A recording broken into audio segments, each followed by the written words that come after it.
Hey guys, how's it going? Bdog here, coming at you with some good old Dead by Daylight. Hopefully you guys are having a good one and all that jazz. So today we are going to cover how to be a better teammate in Dead by Daylight. Now I know that this is a little bit different than how I normally do my guides. I haven't actually done like an in-game guide in some time, but kind of the way that this is going to go is I'm going to cover some tips and whatnot, like while I'm actually playing the game instead of actually getting, the footage and like talking over it like how I normally do. I just think that this would be a much better way to explain things and kind of, demonstrate what I mean. But before we go and hop right into it, guys, if you guys wouldn't mind, please go ahead and hit that subscribe button. It would mean the absolute world to me. But without further ado, let's go ahead and hop into tip number one. So the first tip that I want to cover is picking the perks that work for you. And what I mean by this is make sure you always have perks that, you really enjoy, and then also like a perk or two that's going to help the team. Now what I mean for this is, as you can see here, I love Distortion and Kindred. Those are honestly my two perks that I honestly live and die by. So not only do I get to run my two favorite perks, Kindred and Distortion, but I also get to help the team with We'll Make It and Prove Thyself. Now obviously this is going to be,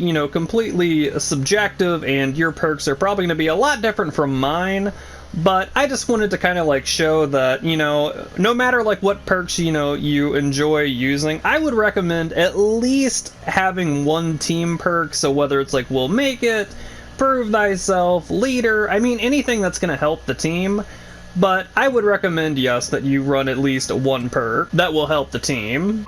Okay, so for tip number two, we're going to talk about not farming. So as you can see, Fang just got hooked. There is Ghostface. We're not going to look at him because, we don't want to reveal ourselves. We could see where he went.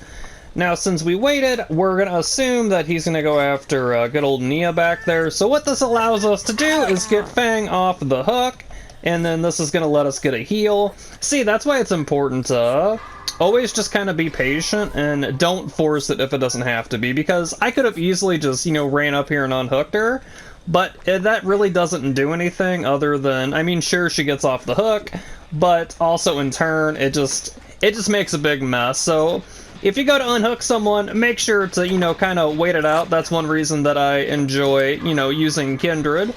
But yes, always make sure whenever you're going for an unhook, just kind of make sure that, it's a safe unhook. Okay, so tip number three. Okay, so this, we're going to talk about looping near a hooked survivor.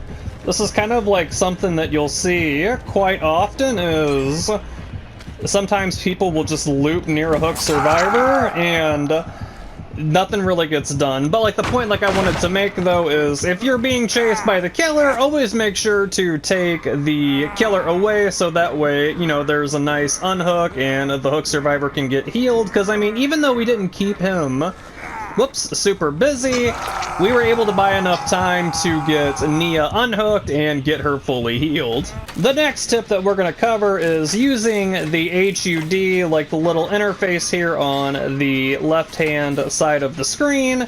As you can see, Fang is being healed by Nia, and then Maria's being chased by Ghostface. And I mean, if you didn't know, if you look at the little claws around Maria there, she's being, chased and she's been hit. It's a great way to get tons of information without really, being in the action. So, this is going to allow us to, make the save and then get the heal. But the reason why it's important is you can kind of, get a lot of information. So, kind of like right here, right now, with, Ghostface and Fang, they're being chased. So if the more you look at it, the more information it's going to give you. That's just something I wanted to kind of quickly go over, where it'll kind of guide you in a weird way on what you should be doing. So just to give you an example, if no one's working on a generator, I would say work on a generator, and then vice versa. If everyone's working on a generator and the killer's after you, try to keep the killer busy as long as you can. So here's another really good example. Nia got unhooked and Nia just got on a generator and she just got off. But the reason why this is important is because, see, we're the only ones on a generator right now while everyone else is, kind of doing their own thing. But I just wanted to point that out real quick. The next tip we're going to talk about is buying time on the hook, because not all the time, but every once in a while a survivor will just randomly start doing this and trying to escape off the hook. I mean, I know it's kind of a pain, especially if the killer, you know, camps or tunnels you, but the important thing to remember is, even if that should happen, the more time that you can buy, and, you know, like, let's say that the Blight would have camped me, that would have bought more time for my teammates to get, you know, generators done, to get healed up and all of that. It doesn't happen too terribly often, but I just wanted to point that out.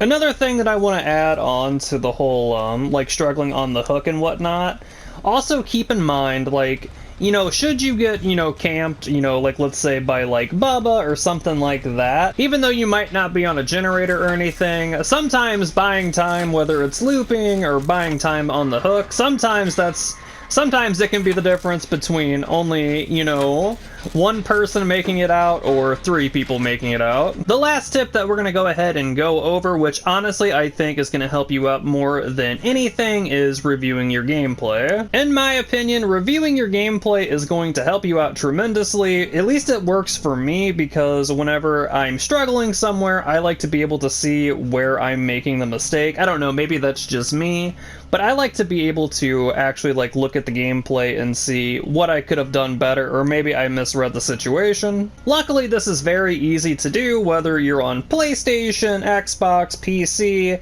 It's very easy to, you know, record your gameplay and always look to see where you can improve. Reviewing my gameplay, honestly, has been, at least in my opinion, one of the biggest strengths, where you can actually just go in and see, you know, where you're struggling with. I just think it's one of those things that I know, like, a lot of people do it, but there's also, you know, a lot of people who don't. So if you're ever interested in, you know, improving your gameplay, I think reviewing your gameplay is going to be a massive help to not only you, but your team as well. Alright guys, we have reached the end of the guide, but hopefully you guys enjoyed it in all Andreas. Also, let me know what you think about me doing the guides this way, because personally I find it a lot more enjoyable and more engaging. That way I can actually, you know, physically, you know, talk about what it is I'm doing and why I'm doing, you know, certain things a certain way. So please let me know what you think about the video and all that, but hopefully you guys were able to, you know, learn something. Hopefully that this was able to, you know, help you out and hopefully help you become a better player. Thank you guys so much for coming out. It means the absolute world to me, but if you are brand new, please go and hit that subscribe button. I would appreciate it, but I do hope that you have a great rest of your day, and we'll catch you on the next one, guys. Have a good one.